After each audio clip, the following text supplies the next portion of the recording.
grandma. So we're reflecting over your life. And I think a question I'd be interested in knowing is, what is your earliest memory, your first memory?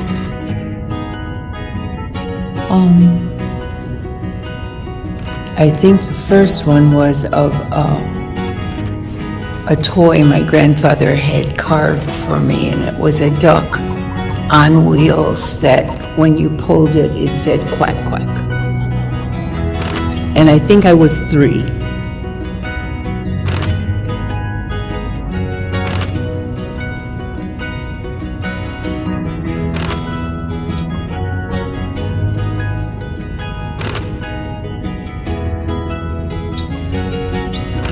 What was your first impression when you arrived at Calvin? Whoa, at Calvin, I was so impressed with the buildings, which were only about 4. It was the, I forget what they called the main building, but then there was the science building, the seminary building, the boys' dorm, and the library, only 5 buildings. And I lived across the street.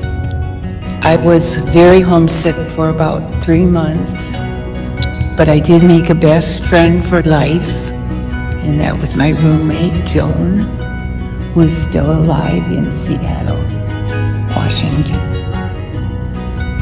When and how did you first meet Grandpa, aka George? Well, George was attending a Reformed Bible Institute, which was close to Calvin, and I was in my 3rd year of Calvin. And we both belonged to missionary groups. They called it the Missionary Society, where a group of students who were interested in mission work would attend and do different things. Sing and talk with them, read the Bible, and that's where Grandpa and I met. Who made the first move? Of course, Grandpa. He asked if I would like to hold the hymn book with him. I couldn't really hold it myself, right? No. What was your first impression of his family? I loved them. He had 7 sisters and 1 brother, and we clicked. What did working with children teach you? Oh, what did it teach me? A lot of things. I have to say, I guess, the first thing that came to mind is how close children, especially the ages of 4 through maybe 7, are close to the kingdom of heaven. All children are so precious, but also so innocent, unspoiled by people, mostly. What did being a mother teach you? Oh, being a mother brought a lot of responsibility. I think I was 23 or 24. The kitchen light was always on. You'd hum your favorite song.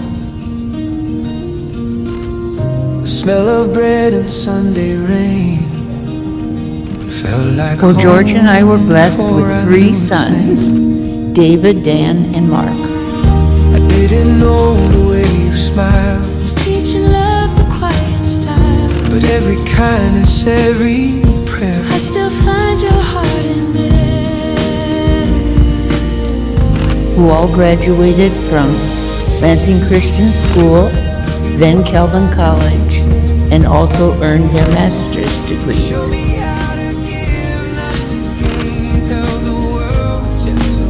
David became an astronautical engineer, Dan a pastor teacher, and Mark an actuary. How has faith played a role in your life? It seems like I know we are born again, but I was raised in a Christian home, and church was the center of our life. There's never been a time when I would say I didn't believe, but there's certainly, not only was I more aware, but I just was, I can remember sitting in Calvin's chapel, and we sang the song that I had sung every church service. We closed our services with "Praise God from whom all blessings flow." And there I was in this huge auditorium singing this doxology again, and every word just came to life, and it was hard not to cry. How did you and Emma become friends? Oh, Emma and I met in Lansing when we moved to Lansing, about a year after we moved here. Someone from my church invited me to a summer, was invited to this same Bible study and prayer group, and that's how we met. But one story with her children that just makes you laugh. Well, the first one that comes to mind is when I was teaching her children. I offered to teach her children piano. So after many piano lessons, Sangria, the youngest, again at that perfect age, she looked at me and she said, "Jan, is that the only blouse you have?" Because I didn't realize I was wearing the same clothes every single time I came. And I started to laugh, but her mother was appalled and scolded her and said that you don't ask those kinds of questions. How did you meet Dolores? Dolores and I met when I started 9th grade at the public school, and we became fast friends all through high school. We discovered our birthday was on the same day. Dolores was a twin, and they were a year older than I was, but we were friends to the end. Dolores passed away. What did being a grandma teach you? Oh, that's a nice question. There's nothing like having grandchildren. Nothing compares to that. Today is Thursday, August 13, 1992, and I have my granddaughters with me. Here is my second oldest. I am Jessica, and I'm gonna sing I'm a Little Dutch Girl. I'm a little Dutch girl dressed in pink. You're not full of the responsibility of them growing up, but you can enjoy every moment that you're with them. Jesus, what we will find out, for the Bible tells me that let her watch so he belongs. And I have lots of grandchildren stories, but we'll save them. Grandma, you were loved before I... This is going to be Kyle's take. Kyle, how old are you? 6 and a half. 6 and a half. And what grade are you in?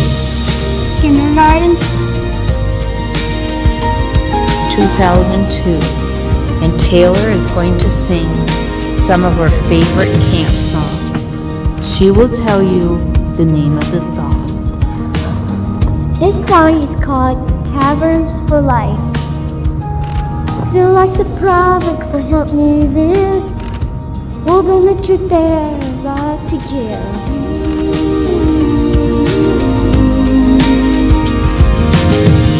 You taught me faith through simple words. To listen more than to be heard.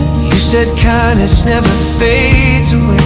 And I still live that truth today. Every time I kneel to pray, I feel your voice in what I say. The things you planted long ago, they're the roots that help me grow. Grandma, you were loved before I knew its name. You showed me how to give, not to gain. You held the world with gentle hands, and I'm still walking where you stand.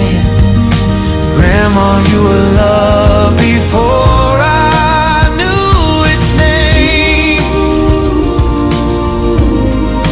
You were